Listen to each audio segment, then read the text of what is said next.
ದಯವಿಟ್ಟು ಎಲ್ಲರೂ ಸುಮ್ಮನಿರ್ಬೇಕು. ಎದಕ್ಕಾಗಿ ಬಂದ್ರಿ ನೀವು? ದಯವಿಟ್ಟು ಸುಮ್ಮನಿರ್ಬೇಕು.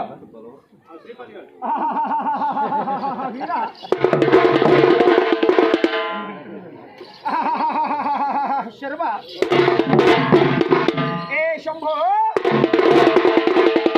ಏ ಶಂಕರ,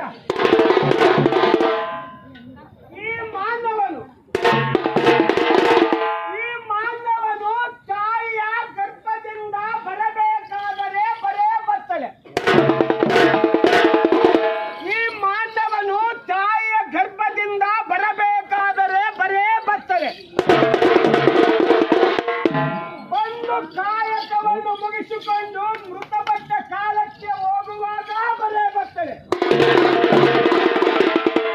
ಬಂದು ಹೋಗುವ ನಡುವೆ ಮಾನವನ ಜೀವನವೆಲ್ಲ ಬರೇ ಕತ್ತಲೆ. ಇದರ ಅರ್ಥವನ್ನು ಹೇಳುವನು ಸರ್ವ ಸದ್ಭಕ್ತರು ನೀವು ಕೇಳಬೇಕು. ಅಂಡಜ 21 ಲಕ್ಷ, ಪಿಂಡಜ 21 ಲಕ್ಷ, ಜಲಜ 21 ಲಕ್ಷ, ಪೃಥ್ವಿಜ 21 ಲಕ್ಷ, ಇಂತಿ 84 ಲಕ್ಷ ಜೀವರಾಶಿಯೊಳಗೆ ಈ ಮಾನವನು ಒಂದೊಂದು ಜನ್ಮದೋಳು ಸಹಸ್ರ ವೇಳೆ ಸೊತ್ತು ಹುಟ್ಟಿ ಬಂದ ದುಃಖದಂತಿರಲಿ. ಮುಂದೆ ಈ ಮನುಷ್ಯನ ದೇಹ ಬಿಡದ ಬಂದ ದುಃಖವನ್ನು ಹೇಳುವುದು ಅದೇನೆಂದರೆ, ತಂದೆಯ ವಿಕಾರ ದಶೆಯಿಂದ ಬಿಂದು ರೂಪವಾಗಿ ತಾಯಿಯ ಬಸಿರಿನಲ್ಲಿ ನಿಂತು 9 ತಿಂಗಳವರೆಗೆ ಅವಯಂಗಳೆಂಬಲಿದು ಅಗೋ ಪಿಂಡವಂತನಾಗಿ ಕಳ್ಳನನ್ನು ಕಟ್ಟಿ ಶರಮನೆಯೊಳಗೆ ಕುಳ್ಳಿರಿಸಿದಂತೆ ಈ ಗರ್ಭವೆಂಬ ಶರಮನೆಯಲ್ಲಿ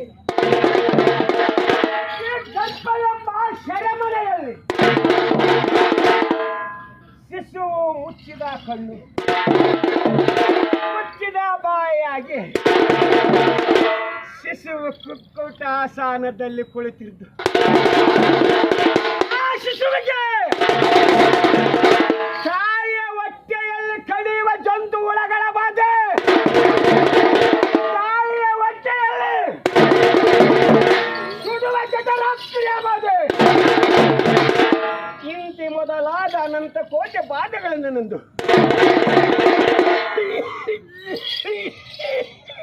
ಕೊಡು ದುಃಖವಂಪಟ್ಟು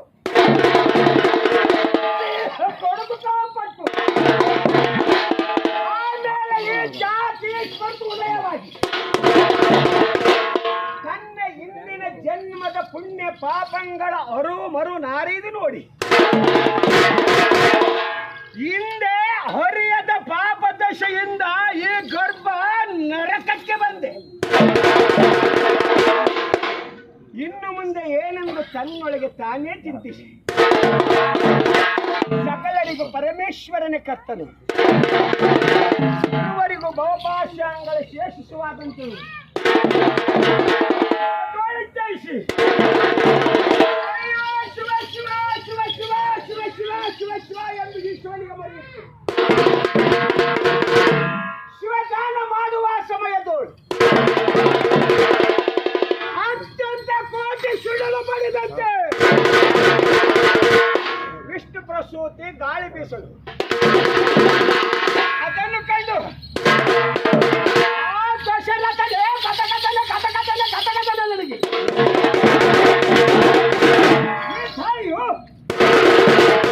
ನಮ್ಮನ್ನು ಈ ಭೂಮಿಗೆ ತರಬೇಕಾದರೆ ಆ ತಾಯಿಗೆ ಹೊತ್ತ ಅವತಾರದಲ್ಲಿ ನಡುಗು ಬರುತ್ತದೆ. ತಾನು ಒತ್ತಿರುವ ಗರ್ಭದ ಪಿಂಡದ ನೋವನ್ನು ಸಹಿಸಲಾರದೆ ತಾಯಿಗೆ ಹೊತ್ತ ಅವತಾರದ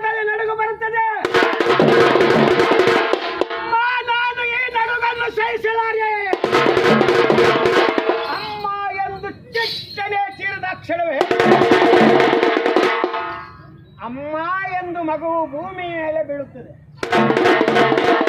ಅಮ್ಮ ಎಂದು ಮಗುವು ಭೂಮಿಯ ಮೇಲೆ ಬೀಳುತ್ತದೆ. ಅಪ್ಪ ಎಂದು ಬೀಳುವುದಿಲ್ಲ. ಅಪ್ಪ ಎಂದು ಬೀಳುವುದಿಲ್ಲ. ಅಮ್ಮ ಎಂದರೆ ಸಾಕ್ಷಾತ್ ಪಾರ್ವತಿ ಸ್ವರೂಪ. ಆ ತಾಯಿ ಹೊತ್ತ ಅವತಾರದಲ್ಲಿ ಗದಗದನ ನಡಿಗೆ ಜಾನಪಲ್ಲಾಟನಾಗಿ ದಿಗ್ಭ್ರಮೆಗೊಂಡು ತಾಯಿಯ ಹೊಟ್ಟೆಯಲ್ಲಿ ಉತ್ತಮವಾಗಿ ಕುಳಿತು ಕಿಸಿಸು ಹೊಟ್ಟೆಯಲ್ಲಿ ಗರ್ರನೆ ತಿರುಗಿ ಕೆಳಗಾಗಿ ಕಚ್ಚಲ ಉಳಿವಿನಂದದಿ ಯೋನಿ ಎಂಬ ಸೂಕ್ಷ್ಮ ದ್ವಾರದಿಂದ ಹೊರಬಂದು ಹುಟ್ಟಿದಲ್ಲಿ ಅನಂತ ಬಾಧೆಗಳನ್ನು ಕಡುದು ಕಳಪಟ್ಟು ಆಮೇಲೆ ಜಾತಿ ಸ್ಮೃತೋದಯವಾಗಿ ತನ್ನ ಮಲಮೂತ್ರಗಳಲ್ಲಿ ತಾನೇ ಹೊರಳಾಗಿ ಬಾಲ್ಯ ಜೀವನದ ಸುಖ ದುಃಖಗಳನ್ನು ಅನುಭವಿಸಿ ಯೌವನದ ವಯಸ್ಸಿಗೆ ಬಂದಾಗ ಕಾಮ ಕ್ರೋಧನಿಂದರಿಗೆ ಮಗ ಮಕ್ಕಳ ಮತಿಗಟ್ಟು ನಾನು ಬಂದ ಯೋನಿ ಎಂದರಿಯದೆ, ನಾನುಂಡ ಮೊಳೆ ಎಂದರಿಯದೆ, ಕಾಮವು ಚಳಿಗೇರಿ ವಿಷಯಾಪುರನಾಗಿ ನೀಲಗಾರನ ದೊಸೆಯಿಂದ ಈತಲ ಮರವು ನಿಸ್ಸಾರವಾದಂತೆ ನೋಡು ಬಣ್ಣ ಬಣ್ಣದ ಸ್ತ್ರೀಯರಿಂದ ಬಿಂದು ಜಾರಿ ಜಾರಿ ಜಾರಿ ಜಾರಿ ಜಾರಿ ಜಾರಿ ಜಾರಿ ಹಿಡಿದು ಹುಡ್ತದೆಂದು ಸೋರಿ ಸೋರಿ ಹೋಗಿ ಯೌವನವು ಮುಗಿದು ಮಬ್ಬಾವರಿಸಿ ಸರ್ವ ಅಂಗಗಳೆಲ್ಲ ಈ ನೆರೆ ತೊರೆಗಳಿಂದ ಮುಚ್ಚಿಗೆ ಆದಿ ವ್ಯಾಧಿ 72 ರೋಗ ರುಜಿಗಳಿಂದ ಬಳನೆ ಬಹಳ ದುಃಖಪಟ್ಟು ಎದೆ ಎಂಬುದು ಗೂಡು ಕಟ್ಟು ಬೆನ್ನು ಬಾಗಿ ಕಾಲ ಮೇಲೆ ಕೈಯ ನುಡಿ ಈ ಕೋಲು ಹಿಡಿಯುತ್ತೆ ಹೇಳುತ್ತಾ ಬೀಳುತ್ತಾ ಬೀಳುತ್ತಾ ತನ್ನ ಹಾಳು ಶರೀರವನ್ನೇ ಎಳೆದಾಡುತ್ತಾ ನಾನಾ ತರದಿಂದ ಈ ಆತ್ಮವು ಕೆಟ್ಟು ನಷ್ಟವಾಯಿತು ದೇವ. ಇದನ್ನು ಕಂಡು ಮರಳಿ ಈ ಜನ್ಮಕ್ಕೆ ಬರಲು ಹಂಜಿ ಗಂಡಿ ಬಸವೇಶ್ವರನೆಂಬ ಪುಣ್ಯಕ್ಷೇತ್ರಕ್ಕೆ ಓಡಿ ಬಂದು ಜಗದೊಡೆಯನಾದಂತ ಗಂಡಿ ಬಸವೇಶ್ವರನ ಪವಿತ್ರ ಪಾದಾರವಿಂದಗಳಿಗೆ ಮಣಿದೆ. ಜಗದೊಡೆಯನಾದಂತಹ ಗಂಡಿ ಬಸವೇಶ್ವರನು ನಿಲವೋ ಪುರವಂತ ಬೇಡ ಅಂದಬೇಡ, ಅಂಗಿ ಬಳಕಲು ಬೇಡ. ನೀನು ವೀರಗಾಸಿಯನ್ನು ತೊಟ್ಟು ನಾಟ್ಯವನ್ನು ಮಾಡು. ಕ್ಷಣವೇ ವೀರಗಾಸಿಯನ್ನು ತೊಟ್ಟು ವೀರ ನಾಟ್ಯವನ್ನು ಮಾಡುತ್ತಾ ಬರುತ್ತಿದ್ದ